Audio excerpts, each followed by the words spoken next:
세상에는 겉과 속이 같은 말만 존재하지 않는다.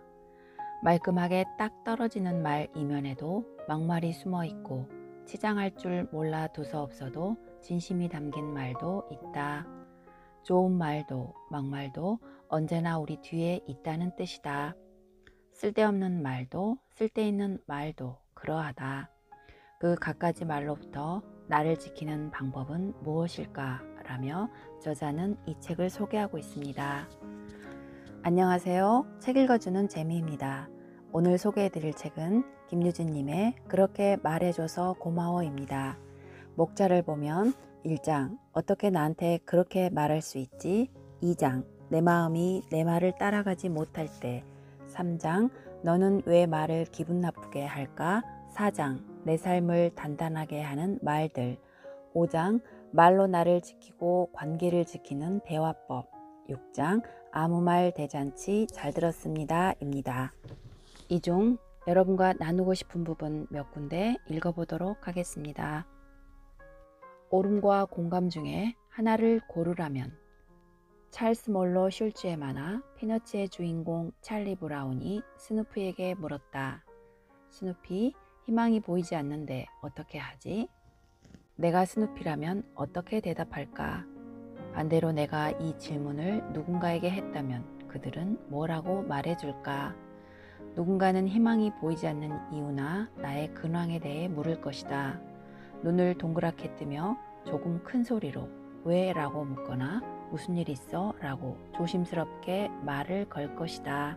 어떤 사람은 희망이 보이지 않았던 자신의 경험을 쭉 늘어놓다가 극복 노하우를 가르치려 들 것이다.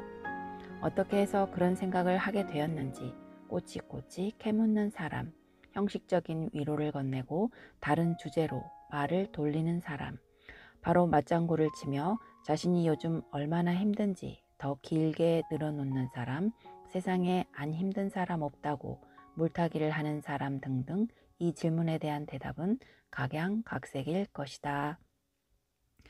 여기에는 절대적인 옳음도 그름도 없다. 조언이 필요한 사람은 조언이, 위로가 필요한 사람은 위로가, 수다가 필요한 사람은 수다가, 술이 필요한 사람은 술이 더 옳았다고 생각할 것이다. 누가 타인의 고민에 악의적 감정으로 위로하겠는가? 그저 각자의 선으로 도움을 주려는 것이겠지. 하지만 여기에도 최악은 있다. 타인의 말을 판단하거나 심판 노릇을 하려는 사람들이다. 그런 사람은 스누피의 말에 이렇게 대답할지도 모른다. 희망이 안 보인다고? 그렇다고 희망을 버리면 되겠어? 내 인생만 힘든 것도 아니고 힘을 내고 일어서야지. 몇 년 전의 일이다. 동생이 속상한 일로 전화를 걸어왔다. 지인과 어떤 일로 감정 싸움을 하다가 다툰 모양이었다. 동생은 약간 격양된 목소리로 자신의 억울함을 길게 호소했다. 나는 한동안 들어주다가 나도 모르게 솔로몬 흉내를 냈다. 야, 너도 문제가 있지 않아? 그렇다고 그렇게까지 하면 어떡해? 그러자 동생은 울컥하며 말했다. 언니, 그냥 좀 들어주면 안 돼? 조언을 구하던 동생은 갑자기 그냥 들어달라고 했고 그날따라 컨디션이 좋지 않았던 나는 순간 짜증이 밀려들었다. 아까는 방법을 알려달라며 내가 알아서 해 그럼. 그 일이 있은 뒤 누군가에게 조언을 하고 싶은 충동이 일어날 때마다 나는 이 말을 떠올리곤 했다. 누군가 아무리 조언을 구해도 이 말을 먼저 곱씹는다. 그냥 좀 들어주면 안 돼? 나는 오랫동안 일명 솔로몬 병에 걸려 있었다. 솔로몬 병이란 어떤 갈등에 대해 양쪽 모두의 잘못이 있다고 중립적인 입장을 취하며 자신의 현명함을 드러내고 싶어하는 사람을 일컫는 신조어다. 대략 이런 상황을 두고 하는 말이다. 심판의 편파 판정으로 우리나라가 축구 경기에서 진 상황에서 생각해보니 심판 입장도 이해가 간다. 선수들이 다 자기 입장만 얘기하는데 얼마나 힘들겠어? 팀장이 별것도 아닌 소리에 소리를 고래고래 질러서 상처받은 여친에게 남친 왈 너도 나중에 그 자리 가봐. 팀장이 얼마나 힘든 자리인데 그 입장도 이해해야지. 나는 살아오면서 저런 말을 참 많이 했다. 그래서 친구나 지인은 많지만 친한 사람은 별로 없고 가까운 사람들에게 냉정하다는 평가를 곧잘 들었던 것 같다. 실은 냉정한 게 아니라 솔로몬 병에 걸려 있었던 건데 말이다. 엄마가 시댁과의 갈등으로 속상해할 때도 나는 언제나 중립을 지켰다. 동생이 친구와 싸우고 와도 부모님이 부부싸움을 해도 굳건히 중립을 지켰다. 친한 친구가 애인과 싸웠을 때도 후배가 상사를 유혹해도 지인이 또 다른 지인 때문에 속상해할 때도 나는 대개 한쪽 편을 들지 않고 가운데를 지켰다. 여기에도 내 나름의 선은 있었다. 그게 그들을 위한 것이라고 믿어 의심치 않았다. 그러나 그건 그들을 위한 게 아니었다. 지독한 솔로몬 병이었다. 영화 원더에서 안면 기형으로 27번의 성형수술을 한 주인공 어기가 처음으로 가족품을 떠나 학교에 갔을 때 어기를 흘깃거리며 쳐다보는 아이들을 향해 담임 선생님은 이렇게 말했다. 옳음과 친절 중 하나를 선택할 땐 친절함을 선택해라. 나는 꽤 오랜 시간 동안 친절 대신 옳음을 선택했다. 그 옳음은 무엇인가? 조언이라는 탈을 썼을 뿐 나의 편견이며 작디 작은 경험 내지는 쓸데없는 간섭이었다. 스누피, 희망이 보이지 않는데 어떻게 하지? 라는 질문에 스누피는 뭐라고 말했을까? 그는 아무 말도 하지 않고 찰리 브라운의 볼에 쪽 입을 맞췄다. 찰리는 말했다. 오, 그거 멋진 조언인걸? 스누피는 언제나 나보다 한 수 위구나. 100% 완전한 말은 어디에도 없어. 백설공주에 나오는 왕비는 하루에도 몇 번씩 거울에게 자신의 아름다움에 대해 물었다. 자신이 세상에서 가장 아름다운 사람이라는 것을 거울의 말을 통해 확인받고 싶어 했다. 왕비님이 가장 아름답습니다.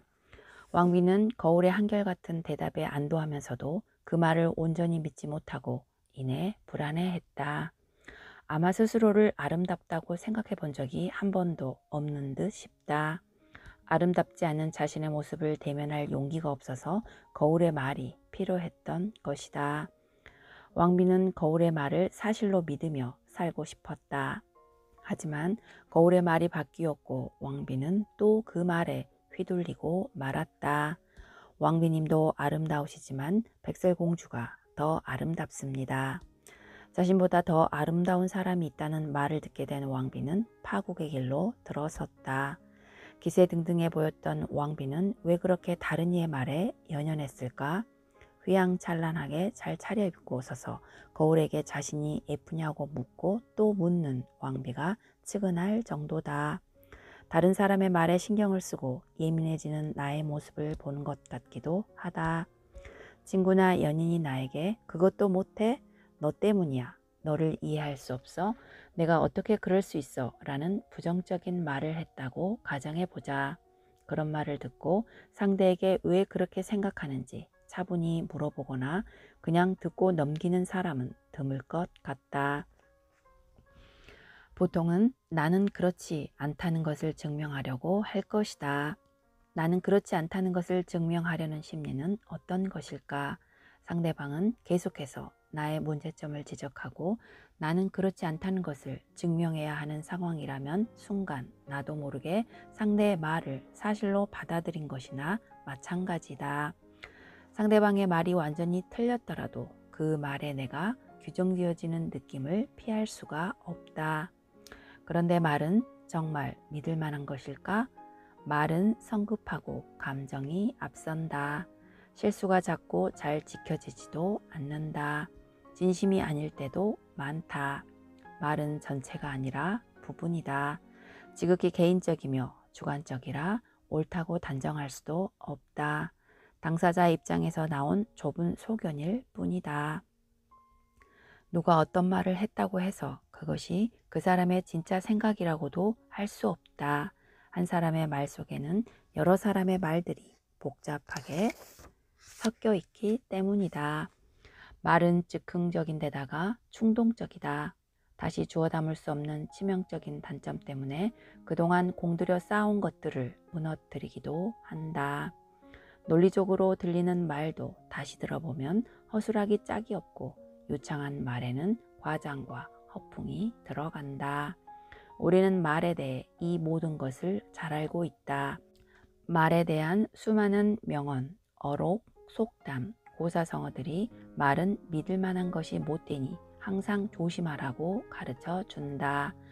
하지만 말의 속성과 별개로 오늘 또 우리는 누군가의 말을 사실로 받아들여 속이 상하고 마음을 다친다. 꼭 한 가지 기억해야 할 것이 있다. 말은 믿지 않아도 되는 것이다. 우리 자신을 규정하는 타인의 말이라면 더더욱 믿지 않아도 된다. 너는 이러저러한 사람이야 라는 말은 그것이 칭찬이든 비난이든 그저 말하는 사람의 생각일 뿐이다. 나를 규정할 수 있는 말은 세상 어디에도 없다. 당신은 그 정도의 말로 정의 내릴 수 있는 존재가 아니다. 왕비가 이 사실을 알았다면 그토록 애처로운 모습으로 거울에게 자신의 아름다움을 묻지 않았을 것이다. 설사 물었다고 해도 거울의 대답은 진실로 받아들이는 오류를 범하지는 않았을 것이다. 듣기를 최대한 늦춰야 할 때도 있으니까. 어느 날 일을 마치고 집에 가는 길에 친구와 통화를 했다. 친구는 동료의 차갑고 배려 없는 말투에 무척 속이 상한 상태였다. 거의 2시간 넘게 통화하며 알게 된 것은 그녀가 동료의 말과 행동을 낱낱이 다 기억하고 분석하여 상처를 받고 있다는 점이었다. 그런데 그 분석이 성립되기 위해서는 상대방의 생각과 감정이 그의 말에 온전히 다 표현된다는 전제가 있어야 한다.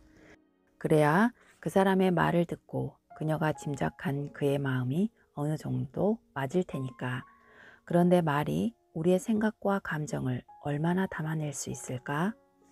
시인 릴케는 작가를 꿈꾸는 19살 프란츠 카푸스와 약 5년 동안 편지를 주고받았다.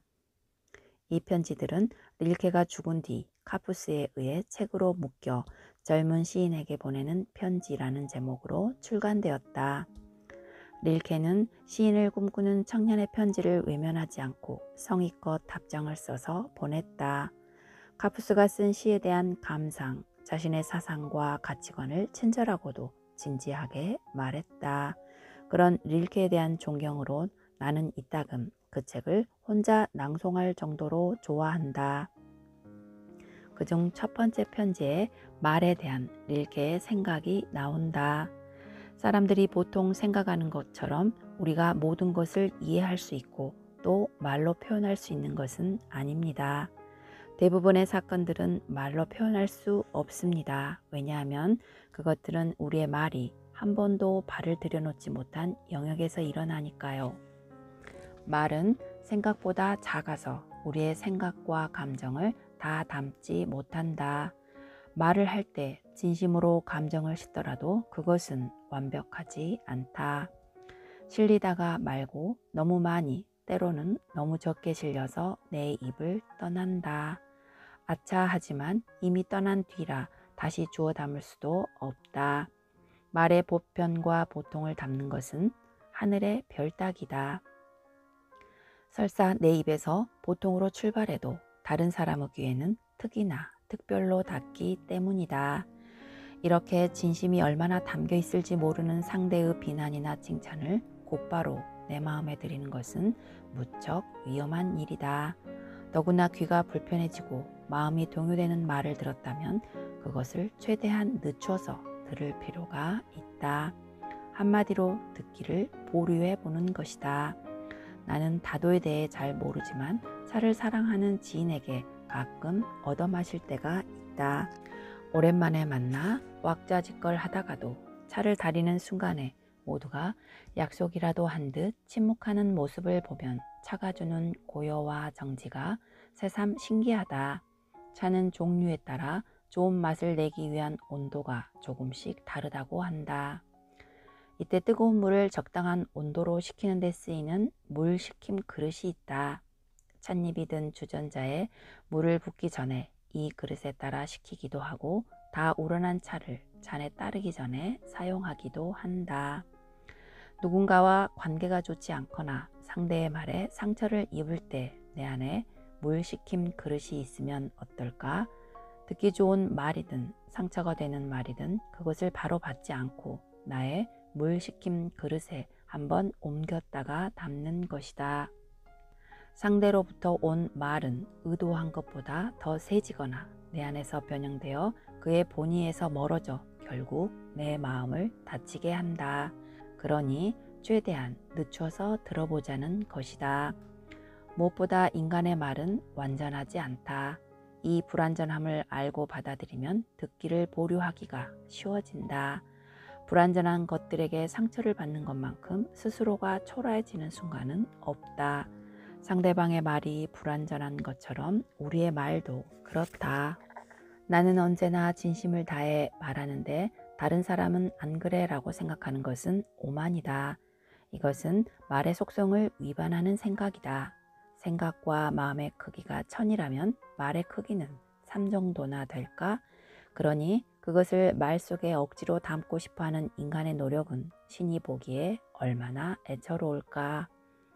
나만의 물 식힌 그릇에 한번 넣었다가 듣기 위해서는 사람들이 보통 생각하는 것처럼 우리가 모든 것들을 말로 표현할 수 있는 것은 아닙니다. 라는 릴케의 조언을 새겨들어야 한다. 그렇게 하다 보면 상대의 말을 섣불리 짐작하고 분석하는 것이 얼마나 덧없는 일인지 알게 된다. 물 식힌 그릇을 한자로 숙우라고 한다. 숙은 익다, 우는 밥그릇을 뜻하는데 특히 숙에는 이루다, 상세히 생각하다, 잘하게 하다, 삶아서 익히다, 물러지다 라는 뜻도 있다. 오늘 내가 들은 막말, 빈정거림, 빈말, 비수 같은 말, 허풍, 칭찬과 조언도 이 수구에 담겨 조금 물러져서 나오면 좋겠다. 지금까지 시청해 주셔서 감사합니다.